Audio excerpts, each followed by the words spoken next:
Honorable Vice Governor, Good distinguished morning. Magandang colleagues hapon. in Sangguniang Panlalawigan, sa mga guests at higit sa lahat sa mga staff. It is a great honor to stand before you today to present the accomplishment of Sangguniang Panlalawigan. Over the past years, ang mga nagdaang panahon na ito ay punong-puno ng makabuluhang hakbang, dedikasyon at walang sawang pagtugon sa pangangailangan ng ating mga kalalawigan. As a board member in Sangguniang Panlalawigan, I am proud to report that I have successfully passed several resolutions and ordinances that reflect our shared vision for a prosperous, sustainable, and inclusive Occidental Mindoro. Over the past years, I have enacted 18 resolutions and an ordinance with two still on agenda. These legislative measures address a wide array of issues from agriculture and health to education and local governance. And I hope with the two proposition ordinances still on agenda, I am hoping the support of this board to pass and enact this ordinance, namely the OSAIC and the amendment of the Environmental Code of the province.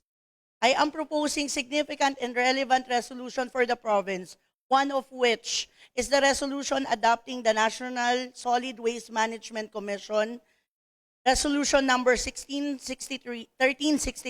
Series of 2020. This resolution directs the Department of Environment and Natural Resources, DNR, and the provincial government to prepare and implement the banning of unnecessary single-use plastics by the government offices in our province. This step forward demonstrate our commitment to environmental sustainability and the protection of our natural resources for the future generation. On the legislative side, we have made significant progress in our ongoing work on the ordinance prohibiting online sexual abuse and exploitation of children, o SAYAC, on Occidental Mindoro. Napakalaga ng ordinansang ito upang protektahan ang ating mga kabataan mula sa mga karumaldumal na krimen ng online exploitation, pagbibigay ligtas na kapaligiran para sa ating mga kabataan. Furthermore, I take great pride in my role in the committee as the committee co-chairman of health. Throughout the year, I have personally invested time and effort into supporting our provincial hospitals. Our collective efforts have led to noticeable improvements in the quality of healthcare system, which are essential in the well-being of our constituents. We have also pushed forward for the resolution requesting the Department of Health, DOH, to manage the San Jose District Hospital, SJDH, as the DOH-funded hospital, a move that would enhance the hospital capacity to serve the people of Occidental Mindoro, especially sa Marica.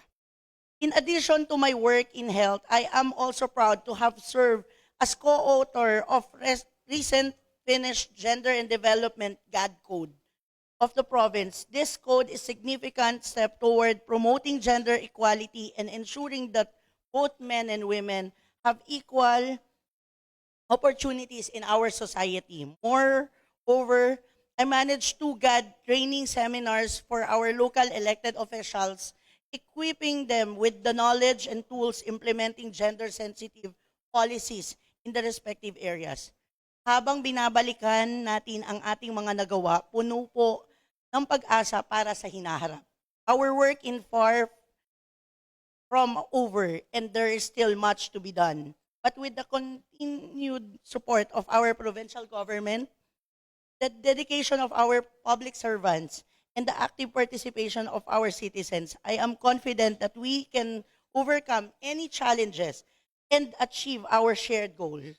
Let us continue to work towards for a brighter, more prosperous Occidental Mindoro. Thank you very much and God bless you.